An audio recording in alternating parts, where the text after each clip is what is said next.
What's up, guys? I cannot believe that summer is already over. We just took the first day of school pictures with the girls, which gave me a great idea. I thought today we should talk about road schooling.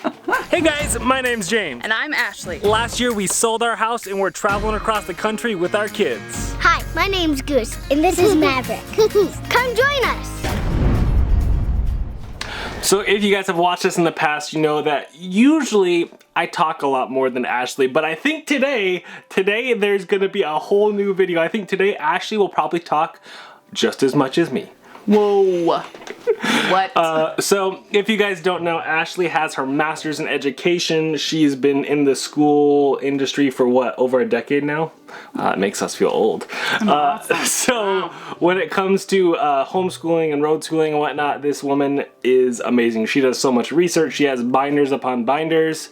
Some might even say Not too many year. binders. Not this year. Normally around the end of summer, like first part of August, I talk to Goose about what she wants to learn by the end of the school year and what are her topics of interest. So last year she wanted to be able to read chapter books by herself, which She did amazing at. Like, I mean, obviously she can't read super huge Stephen King novels. That was like the only author I could think of, by the way. Stephen King novels or whatever. But she does great with her unicorn books. Stephen King is the only one that you don't even read it. I know, it's just the... I mean, if you think of author. Anyways, I am not a big reader, but Goose is doing great at reading was my point. She did awesome. They're very simple chapter books, but she's been able to do it, and it's great.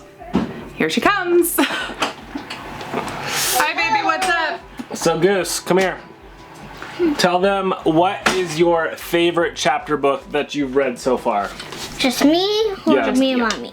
Just you. Princess Unicorns. Yeah. The Sunbeam one. The next thing that I do after talking about goals is topic of interest. Goose has a lot of interests in a lot of things, which is great, but you kind of want to narrow it down, and so her topics of interest were going to be dolphins, and she likes donuts, and horses. So I can work a lot with things like that. You can work that into so many things. There can be lessons on how to cook, measuring, turning, liquids into solids and solids into liquids for the donut thing. And there can be, a report on learning about dolphins. Let's find out what dolphins eat. How long do they live? That type of stuff. There's so many opportunities that you can find if you're looking for them. Alright guys, so probably the number one cool thing about road schooling and traveling on the road full time like this is you can tailor your kids' curriculum based on where you're going. So I think the example we use the most often is Jamestown or Yorktown. When we're over on the East Coast, we could go and learn about our nation's history and learn about how they lived back then and see these hands-on examples of them loading a musket and seeing the ships cruising through and seeing how they go on the ships. Guys, if you have a chance to go to Jamestown, yeah, do it. And now that is like a very in your face, over the top example, but you can do it with anything. Like, what are some of the other things? When we were in Moab, I didn't go there thinking about dinosaurs. I went there thinking about arches and canyonlands and going dirt bike riding, but then we realized, oh my goodness, there are a ton of dinosaur fossils here. And so then Ashley started doing all of this curriculum, found this place called Moab Giants where we learned about dinosaurs. You believe that dinosaur lived just like a mile from here? Look, there's another one. What? I see its tail. That might be a little terrifying. Look at that. Its claws the size of my hand. So no matter where you go, whether it's a geology lesson, a science lesson, a history lesson, you can take your road trips and your adventures and turn them into these engaging, really exciting lessons that I can guarantee your kids will remember far more than reading about it in a textbook. Yeah. And it's nice because you can work science in it. You can work history in it. You can work, like he said, the geography of everything from where you're at you have so many tools at your disposal because there's so many different things that go on in each state, which is amazing. And geography specifically, like, okay, today we're in Florida, so where is that? Like, she's like, oh, I want to go see Grammy and Pops. Like, well, Grammy and Pops, they live in Oregon. How far away is that? Like, learning about states and cities and nations and all that, like, so many things that I feel like she wouldn't be learning about right now in kindergarten, or like she did last year in kindergarten, that she is now because of what we're doing. Yeah. The nice thing is that I also found some papers that go along with what we do. There's a road trip paper, and it just kind of is like, here's what we did on our road trip, and this is what I thought was cool. This is a place that we went to eat. You know, what I liked about it, all that type of stuff. It was, I don't know, it was a great way to help her remember. Well, it's almost like writing a book report about your adventure. So it's like, it's getting that memory recall and having to think about what we did. Because, I mean, Goose has got a memory like mine. After it happened, 10 minutes later, she forgets about it, which is why I love vlogging, because I get to have these memories recorded forever. So anyways, yeah, there's so many cool things that Ashley has found that she can work into a school lesson that I wouldn't have even think about. Yeah. Like he said, with like the different states, that's when I found this Venn diagram that was amazing. It's like, compare your state against this state. And that's awesome, because it's like, okay, well, we live in Oregon and this is Florida. What's different? By the way, I just have to say, I love how much Ashley nerds out about Venn diagrams. Hey! Venn diagram, that sucker! That's what it's called, and that's what it is, and they're amazing, because compare and contrast, people. The next thing that I really try and pay attention to are her spelling and sight words. I took a normal approach to teaching her sight words that any teacher would take, but then I kind of veered a little bit in the sense of, you know, her first words are cat, bat, sat, those word family words. However, during the seasons, you're going to be seeing a lot of things like fall, and Halloween, and apple, and pumpkin, pie, turkey. And so my thoughts were, you know what? She's going to be seeing these all over the place. Why can't she read them? She knows the letters. She knows the sounds. Let's try it. And it's actually worked so much better than I thought it would, because it gives her that insight into some of those blends and just the words themselves. It gets her excited to read. So we'll be walking down the aisle and I'll be like, oh, there's a sight word. What is that word? So once Ashley has figured out exactly what words she wants her to use that, you know, will be relevant to her this year, one of the ways that we work on remembering and doing those words, other than the basic flashcards, is doing coloring by sight words, which I honestly don't remember ever doing as a kid, so I think it's a really cool thing that she does. But basically, you take a picture of anything, that whatever they're interested in, and then you write the sight words in each of the little sections, and then down below you have like a color key. So for the word hat, it's red. For the word dog, it's blue. And then the way they have to look, okay, all the dogs I color blue, so it just helps them remember those words and seeing those words in a very fun way. Well, and it just makes them read their sight words again and practice them without it really being that repetitive, I've already done these flashcards. It's also a great way to help them with their grip on pencils.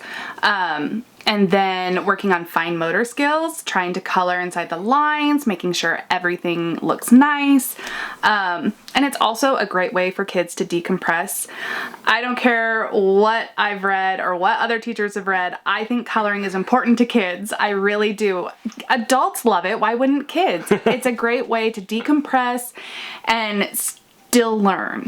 And actually, you can do that same color by sight words thing. You can do it color by math problems. Yes. So you have math problems in the actual things, and the answers are the color coordinated things. So they have to do the math, figure out what the answer is, and then color it based on that. So there's a lot of ways you can work with that color by system. And it's just a great way for them to take a break, you know? They're starting to get tired. It's a day that you're doing paper instead of going out and adventuring.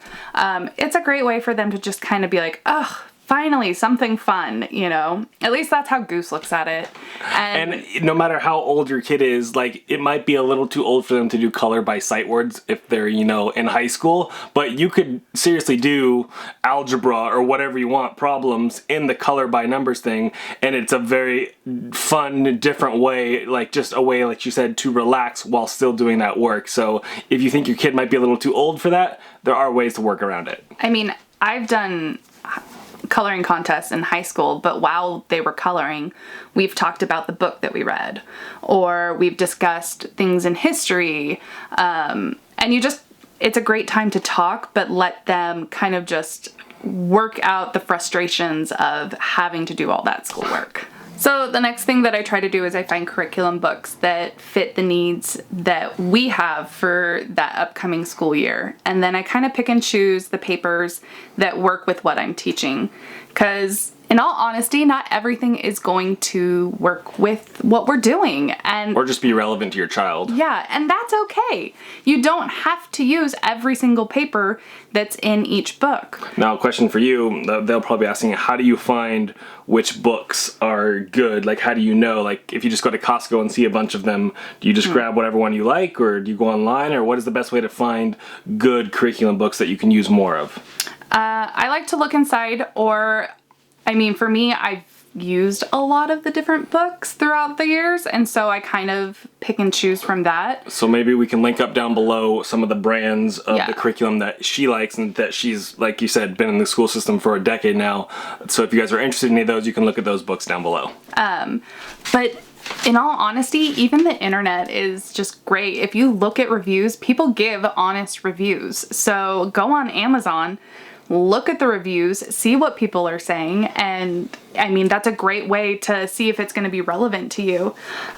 If you can't see the inside of the book and the company doesn't show you any of the pages, I would just kind of be a little weary, just because it's always good to see what the pages look like. All right, so next up is making things seasonal or relevant to the time of the year. So say it's Christmas time, we're approaching that.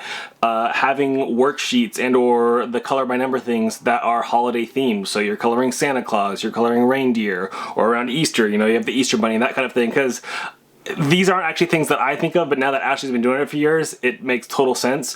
When you're a kid and you get a math worksheet that has Santa on it, it's so much more fun than just having 30 math problems on a blank sheet. So making those holiday themed things really can help entice your kids to get their work done. Yeah, and it doesn't even have to be something that's like, you know, fill in Santa's beard, what is this? You know, it could literally just be 30 problems and Santa Claus is at the bottom.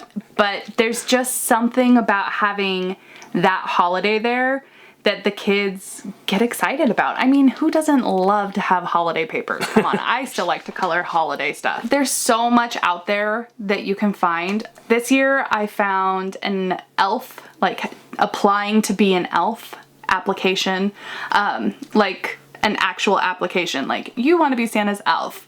What will you do? What will your name be? You know, what are your qualities that you have? Draw yourself as an elf. And I also had one for being Santa's reindeer. And it's a great way for them to use their imagination, and it's a great way for them to use their penmanship and just have that creative writing and also work in their spelling words. Okay, so this next tip really hits home with me because I'm what you call a little bit ADD, maybe some ADHD thrown in there for fun. For fun, yes. Good time. So I can't just sit down there and do a bunch of worksheets all day long. I will go crazy. And my parents will tell you, because I was actually homeschooled for a little bit as a kid, I would stand up when I'm doing my math problems and like be bouncing around and doing my homework. So anyways, on that topic, find a balance between projects and worksheets. So whether you're building a solar system or whether you are bouncing back and forth between books, or maybe there's a video you can watch talking about the solar system, finding that balance of interactive things with worksheets, because like Ash said earlier, not every kid learns the same. So you can tailor your curriculum and your amount of projects and worksheets to your child. So just be very aware of how your kid learns, and you will be amazed at how much better their progress is when you do that. I mean, there's so many ways that you can take plain old like science worksheets or something and turn it into something fun. Like, there was a worksheet that was in one of the books I found for Goose, and it was, compare pumpkins and apples. Well, that's boring. Like, imagine it. No, get in there. So I made my own worksheet, and she had to cut open that pumpkin and open that apple, and we looked at the differences. We saw that, some pumpkins have tons of seeds, which is awesome because pumpkin seeds are delicious. And there are some apples that have a lot of seeds, and most apples I feel have the same amount. Maybe I'm wrong. But, we were comparing it. Can pumpkins float? Can apples float? Actually getting in there and letting them do the experiment rather than just being told about it is so much better. Hands-on learning. I mean, I think almost any kid will learn better with hands-on learning. Oh, yeah. And then it's just, Venn diagram that thing. Compare the pumpkin and the apple. Why are they different? And then why are they the same? I don't know. She's so cute. Let me go on. So the nice thing about homeschooling or road schooling is that it's your child. You can listen for an updated interest that they have. Like recently, Goose showed a lot of interest in the solar system, and I kind of looked at it. Thank you, Magic School Bus. Seatbelts, everyone! And I kind of looked at it like, okay, well, that's not exactly where I was going. That was farther down the road. But you know what? Let's do this. Let's feed that imagination and that wanting to learn, desire, that knowledge that she wants. If you can have your kid desiring and wanting to learn, it's going to do so much better. So she found a ton of stuff in like one night, like, okay, we got books, we got this movie, we got this building thing. So it's so cool how she can take that interest from one afternoon talk to the next day. Okay, we talked about this yesterday, we're doing this today. Yeah. And I mean, it's the same with anything. You can find so much out there. Like dinosaurs. Do you remember last year? Dinosaurs were huge when we went to Moab Giants. Was awesome. And so just trying to find different things. You guys, I found the coolest thing. It was like this block that they can dig the dinosaur bones out of. I tell you what, they could be an archaeologist. I know. I wanted to do it myself. Again, one of the cool things about road schooling is that you can kind of make anything into school. This can apply to anybody. Like, even if your kids go to school, this can apply to you. Exactly. So when you are doing trips to the store or wherever, you can turn simple activities like that with your kids into lessons. So I know one of the things I did, even without thinking about it being school, is I would always hand Goose the shopping list and be like, okay, you read me what's on the shopping list and tell me where you think these are. Okay, these are vegetables. We need to go to the vegetable section. And just simple things like that are very practical, hands-on learning examples. But then Ashley was telling me about all these other things that she did with her that I didn't even know she did. Yeah, basically if I say, okay, so this is this much, we're buying 10 apples and they're $5. I only have $15. How much do I have left and what else can I buy? Just simple problems like that where she's having to apply it to real life everyday situations so that she can, I don't know, it's a fun way to do math. And also like at least I do, I'm sure you do too, you don't have to tell her that the apple is 39 cents a pound or whatever. Like you make it simple, like, okay, one apple is $1, and then you can like gauge that to your child's math level or whatever, and you can just apply basic things like that to their knowledge level, and it's just a great way of turning a basic shopping trip into a lesson. Yeah, and then helping them with their creativity. We'll walk down the aisles and we'll see some random product and I'll say, okay, let's start a story with this product. And we create stories based on a product that we see. So one product will be the start of the story, but as we're going down the aisle, I'll see another one and be like, okay, now we need to incorporate this into our story. I had no idea they did this. So this is brand new information to me. Brand new information. So just creating those fun little stories as you go down the aisles, because I don't know, shopping was always boring as a kid, so why not try to make it fun but also educational? She gets so excited about these things. Usually I'm the one nerding out and getting excited about the topic, but this is her wheelhouse, you guys. Yeah. And then, of course, one of the things that we always try and talk about and work in is Bible lessons. And so at times we haven't been as great about that as we need to be, but we really like to teach the kids about the Bible and about what we believe, and not just rely on Sunday school or other things like that, but being able to get hands-on lessons with our own kids. Yeah. And again, it's just finding things that are relevant to us. Like right now we're learning about the fruits of the spirit and how that applies to our life. Or as you can see, let's see, zoom over on the fridge, treat others as you want to be treated. Yeah.